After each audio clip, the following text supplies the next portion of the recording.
Hello, this is going to be part 29. It's still January 12th today. And chronologically, we're now at the end of May 2023. So just to zoom out for a second, that night in the McGregor Hotel that I was certainly broken into, drugged and raped in my sleep again, confirmed by the anal pain. As well as a fraction of a second of a memory. In that case, this whole fraction of a second of a memory thing is difficult to explain to the average person who's not going to understand what it's like to be forcibly drugged and raped. For that fraction of a second of a memory, once again, it's like this two-dimensional memory. But of course, it still feels like a dream. I'm not going to get too much more specific than that right now. So yes, that man took a picture of me in the white truck. And then, super important on this trip is, number one, I'm on a 2-lane highway. And this is not one of the times that I feel that I could have potentially been killed directly. But obviously, while I'm making this trip, I am concerned from a safety perspective. Let's call it a vigilant safety perspective. For example, okay, I'm on this 2-lane highway. Let me make sure I'm never caught behind a truck in front of me on one end and a vehicle to the left of me to where I can't get out. Because I don't know what these people are capable of. I know I'm being followed on this leg of the trip.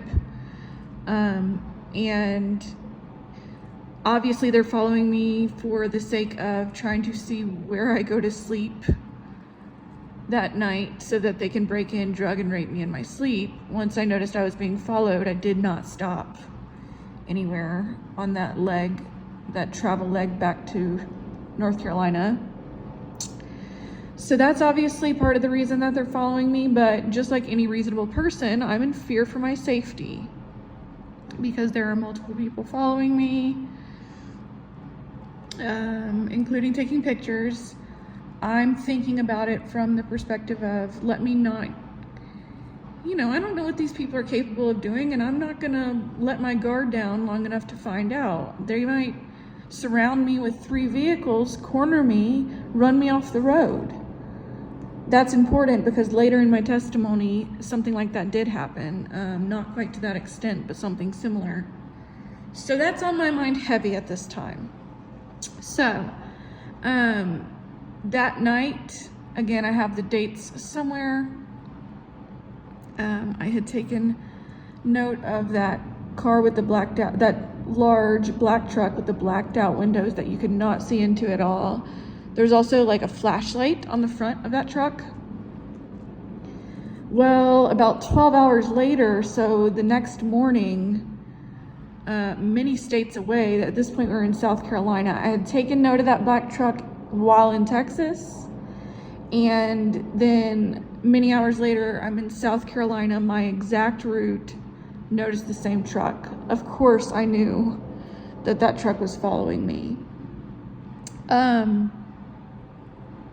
Let me do a little aside here that I've already done before. Of course, at this point, I have many hundreds, thousands of hours experience driving across the country myself. I can tell when someone's following me. That's never happened. For me to be on a 13, 14-hour trip and 12 hours into it, the same exact car is on the road. No, there's no way that's a coincidence. So, not gonna say too much more about this, except to say, at this point I had already been to the police 5 times, including the FBI. And yeah, that truck was definitely following me. So I finally get home, shared with family the following. Unfortunately, the videos of having been followed and everything, unfortunately, they didn't quite understand what was going on.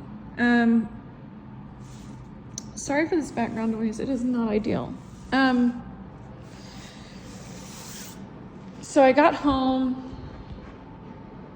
and back to my grandparents' house, and I had my car. Now, at this point, again, I didn't realize my phone was being followed, or I hadn't confirmed that. So the fact that I was followed back home from Texas told me that they definitely weren't leaving me alone. Now, I already knew that. Now, again, put yourself in my position. I didn't realize fully for sure that I had definitely been raped that night. It took me another probably month to confirm for myself that I had been raped again that night at that hotel that I paid for myself in McGregor, Texas.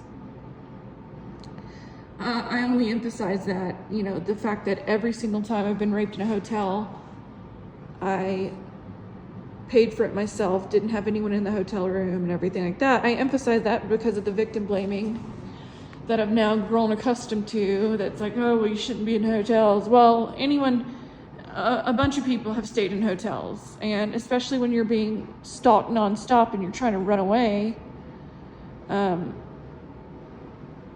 you're trying to move around, you know. Anyways, I'm sorry, that's getting off track a bit, but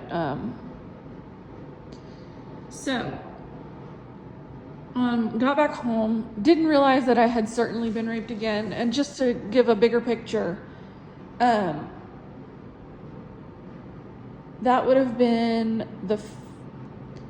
either the third or the fourth time that they would have raped me, to my knowledge, today. So that time in McGregor, Texas, at the end of May, would have been probably the fourth time that they broke in, drugged, and raped me in my sleep. At the time, of course, I didn't realize that had happened fully. So. Yeah. How many times you go golfing? You know, so I've got this disease of golf. Sorry about that. I obviously don't want to talk about this when people are walking by. And I'm not going to edit these videos because that would be way, way, way too much when I already have a lot on my plate. Yes, so I didn't realize that I had been definitely raped that night in McGregor, Texas, due to the nature of the crime. So I was like, why were they following me? To me, it was like, I knew for a fact that I had been followed back from Texas, but I did not know for sure that I had been raped. So I'm thinking, okay, is it my car? Is it something with my car? Did they find where my car was parked during the month that it was parked at that airport and put a tracking device back on it? So at this point, I went to a private investigator. I called one private investigator in Charlotte, North Carolina, and he referred me to another one. Because at that point, you know, I wanted to find the tracking device on my vehicle. At that point, to me, it must have meant that there was a tracking device on my vehicle. Now, looking back, there might not have been one, and it was just my phone. However,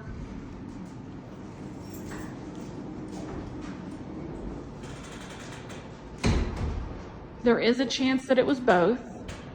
And the bigger picture here is that either way, I was definitely being tracked. No matter how they were tracking me, I definitely was being tracked. So I called the one private investigator. He said, call this other private investigator. He's the one who deals with stuff like this. You know, they ask the basic questions, and I did answer honestly. I said, I'm being stalked and I've been raped.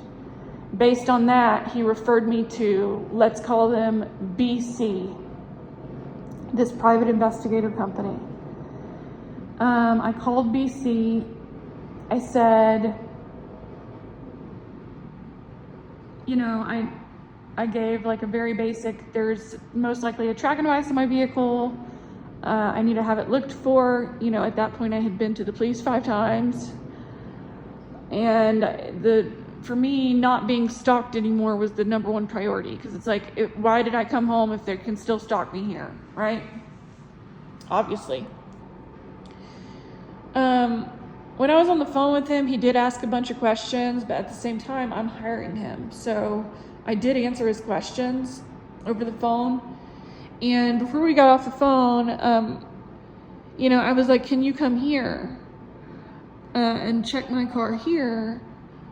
The reason for that is I already knew by this point that who I could trust with stuff like this, the amount of people I could trust with this information and everything like that was slim, and I would prefer, if I could, to be on my turf at my grandparents' house, where at least I had them there, making me a little bit less likely to be,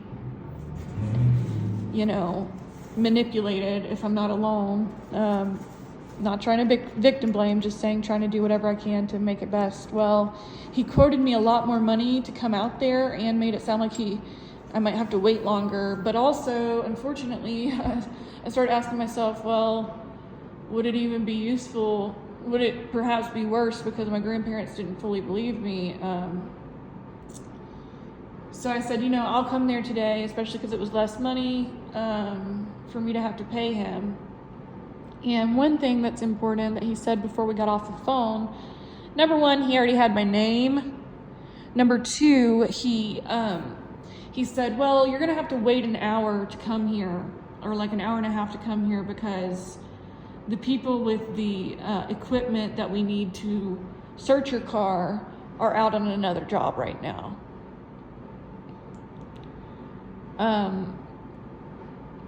Looking back, well, let me go back to that in a second. So I get there. When I get there, I originally parked on the side and I went in. And when I went in, there were two men in the front, and then there's a man who owns this business in the back office. The two men in the front, pulled up next to me type of thing. When I got there, they started asking a couple of questions. And I did notice one of them.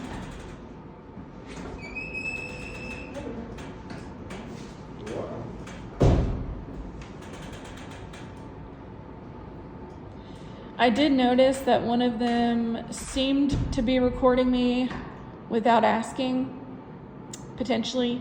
And there was another thing that seemed off about his interactions with me. I finally went into the back and saw the man who owns this private investigator company. And then I said, should I pull my car around back or closer or something? At that point, I knew I was still liable to be followed anywhere, so I was hoping to not be spotted at a PI, obviously, because I don't want to clue them in that I've hired a PI for any reason. So I pulled the car back behind the building. When I pulled the car back behind the building, they were asking some questions. It was those two guys again, those other two guys that work for this guy. So it was me and those two guys. I had unlocked my car.